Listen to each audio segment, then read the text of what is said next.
होत नाही। मग जाणीव आहे की आता चंद्रपूर मूल रस्त्यात खड्डे पड गए। मी एक्झिक्युटिव्ह इंजिनियरला धमकी दिली की पाऊस बंद झाल्याबरोबर जर तू खड्डे पक्के भरले नाही तर मग त्याच खड्ड्यात तुझं काय होईल हे सांगता येत नाही। मी स्वतः गडकरी साहेबांना भेटलो आणि पूर्ण रस्ता हा पुन्हा खड्डे पडू नये या दृष्टीने आपण सिमेंटचा करण्याचा निर्णय केला आणि गडकरी साहेब तर माझ्यावर आकाशा एवढं प्रेम करतात। मी गेल्यावर कोणत्याही शब्दाला ते नाही म्हणत नाही।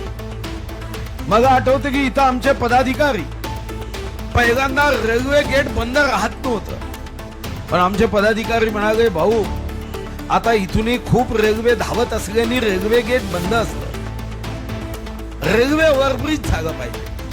मला सांगायला आनंद होतो की आता गडकरी साहेबांनी रेल्वे ओव्हरब्रिजची ही मान्यता दिली आहे।